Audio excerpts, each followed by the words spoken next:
A Anvisa recomendou ao Ministério da Saúde a suspensão provisória da temporada de cruzeiros por causa de surtos de Covid-19 em 2 navios na costa brasileira. Sobre esse assunto, a gente conversa agora com Sérgio Zanetta, sanitarista e professor de saúde pública e epidemiologia do Centro Universitário São Camilo. Boa tarde, bom ano novo para você, professor. Quando a gente vem falando de restringir, né, a concentração de pessoas, nesse sentido, os cruzeiros são um ponto crítico também? Podem favorecer a disseminação da Covid-19? Bem-vindo. Muito bom ano para todos nós. Bem, os cruzeiros, os navios, são verdadeiras armadilhas para a transmissão da Covid-19 e das infecções respiratórias. Você imagina que, tirando os convéses que são externos, o navio é inteiramente refrigerado. Então, é um ar que recircula. Se eu tiver uma pessoa infectada, a chance de, através de aerosóis, disseminar essa infecção é muito grande. Os cruzeiros não são a melhor ideia num período de pandemia ou de epidemia de doenças respiratórias. Então, o que se poderia prever como uma situação já anunciada pelas circunstâncias. Mesmo que eu solicite comprovante de vacinação, faça exames prévios, há algumas falhas possíveis, né? E isto fez com que os navios de cruzeiro se transformassem em armadilhas.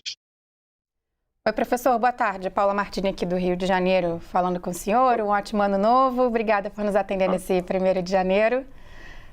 Bom, a gente acompanhou até aqui no fim do ano passado a retomada, né, dessa temporada de cruzeiros. Falamos das regras da Anvisa, que exige a vacinação, o comprovante de vacinação, né, de quem embarca nesses cruzeiros. A capacidade também tem que ser reduzida dentro deles, mas aparentemente essas medidas não são suficientes, né, para conter a disseminação dentro desses navios. Diante desse avanço da Ômicron, a gente registrando aqui um aumento de casos no país, mas ao mesmo tempo a vacinação também avançando, já muitas pessoas indo tomar a 3ª dose. Tem como a gente prever quando a gente pode voltar a uma normalidade? Porque pelo que eu entendi, o senhor está de acordo, né, com essa suspensão da temporada dos cruzeiros. Então, quando que a gente poderia pensar, imaginar em retomar aí de vez sem tantos riscos? Olha, Paula, muito bem, o problema é alguém autorizar a temporada de cruzeiros com o quadro epidemiológico que temos. Isso é totalmente fora de questão. Nós sabemos que a vacina é protetora, mas é que nem um goleiro num time de futebol. É melhor jogar o jogo com o goleiro no gol. Não teria sentido jogar o jogo sem um goleiro. A vacina faz isso, ela nos protege, mas ela não é 100% garantida. Então, as pessoas vacinadas podem contrair a Covid e transmitir a Covid. O fato de elas estarem vacinadas não é garantia de não transmissão, mas é uma segurança maior que, se elas tiverem, terão quadros menos graves. Realizar aglomerações dentro de um cruzeiro, como eu falei, a característica do navio é de refrigeração de todos os ambientes. Eu tenho um ar inteiramente confinado, eu não tenho renovação de ar.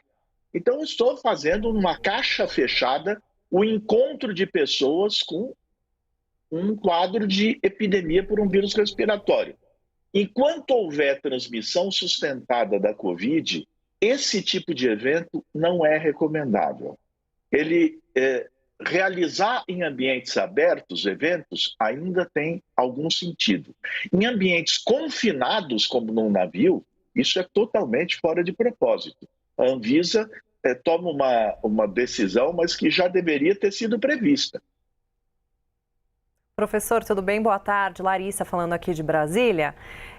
O senhor considerou cruzeiros como armadilhas. Então, além da questão da refrigeração, né, que o ar acaba circulando ali com todo mundo, quais são os outros riscos? Quais são as situações onde a transmissão pode ocorrer mais facilmente?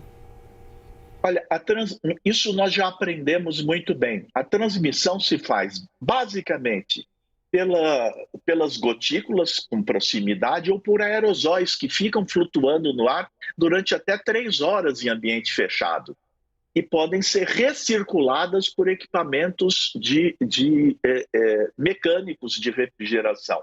Então, quais são as medidas? Não adianta eu ter as pessoas num ambiente fechado, confinado. Reunir ao ar livre, tomando cuidado de todo mundo vacinado. Se não quiser se vacinar, fique em casa, não é obrigado a se vacinar. Eu não sou obrigado a estar com alguém que pode me transmitir doença também. Então fique em casa. Mas se for um ambiente aberto, ventilado, eu diminuo a chance de concentrar aerosóis.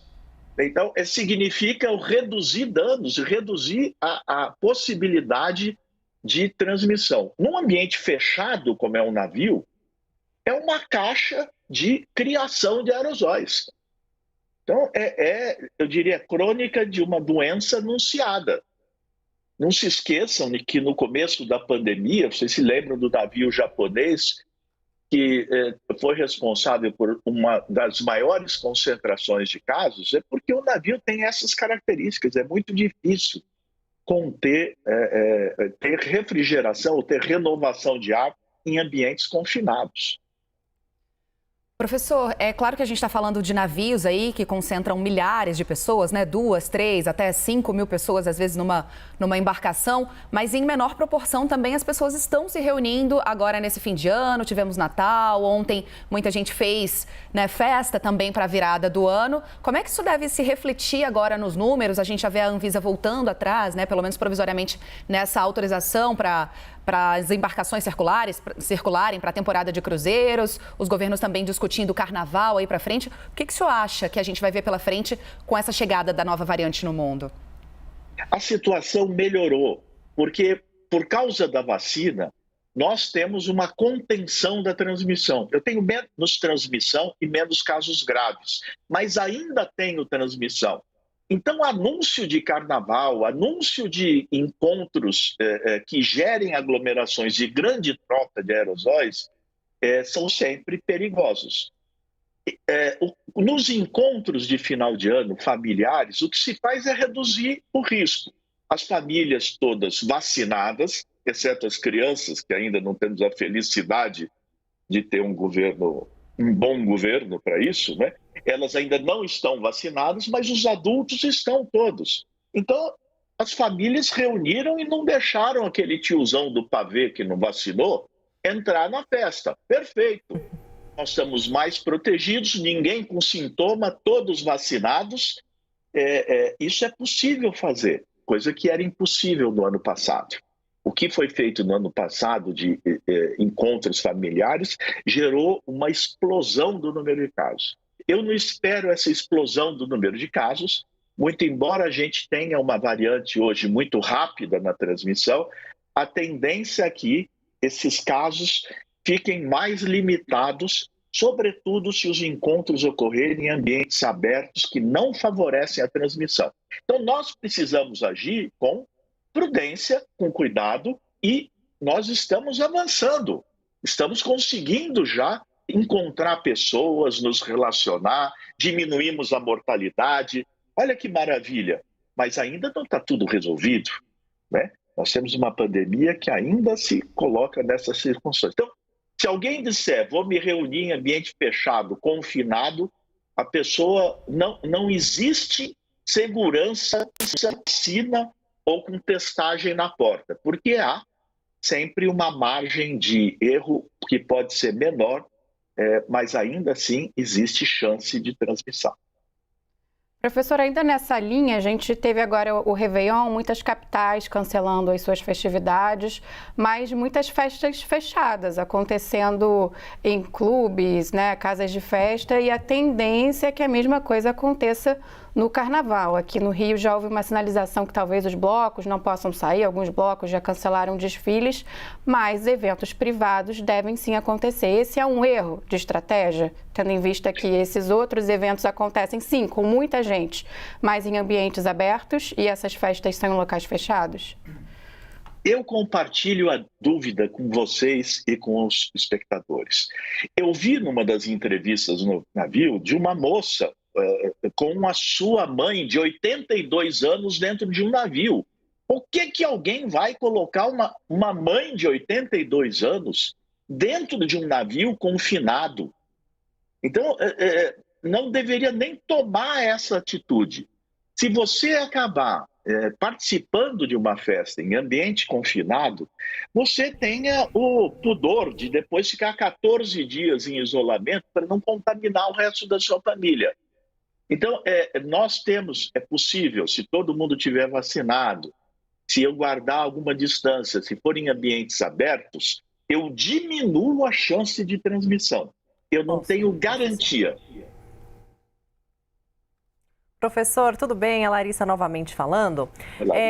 Eu queria saber a sua avaliação pelo fato da Ômicron estar se mostrando até agora um pouco menos agressiva, né? O que a gente tem observado. Alguns especialistas acreditam que é o fim da pandemia, que nesse ano, então, a gente pode decretar o fim da pandemia. Qual que é a sua opinião sobre isso?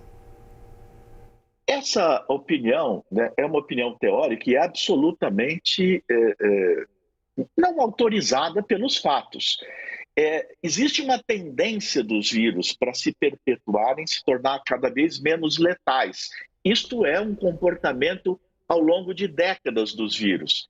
Mas essa Ômicron, que está em outros países com uma menor gravidade, no Brasil, nós temos a vantagem de ser um dos países com a maior vacinação. E daí não é só um índice de vacinação alto, é a homogeneidade de vacinação.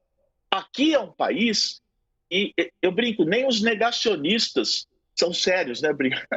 Os negacionistas tomam vacina, tomam escondido, mas tomam vacina. Isto é bom. Então as pessoas falam para os outros não tomarem, mas tomam vacina e dão para a sua família inteira.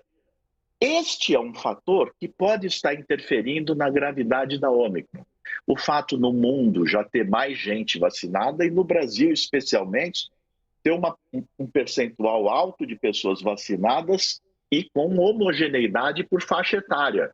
Nós fomos vacinando pelas faixas de maior gravidade, então eu tenho uma população mais protegida, sobretudo as pessoas que teriam casos mais graves. Agora, com a vacinação das crianças, a gente pode dar uma queda muito grande na transmissão, porque as crianças normalmente não têm casos graves, muito embora fiquem graves, possam morrer, possam ter síndromes graves, mas elas também são grandes transmissoras neste momento em que a transmissão está bem baixa. Professor, muito obrigado. O senhor acabou respondendo a pergunta que eu ia fazer sobre a vacinação das crianças. A resposta foi dada. Muito obrigada. Conversamos com Sérgio Zanetta, sanitarista e professor de saúde pública e epidemiologia do Centro Universitário São Camilo. Boa tarde, muito obrigada, viu? Boa tarde, um grande ano para vocês e parabéns pelo trabalho maravilhoso que vocês fazem. Abraço. Muito obrigada.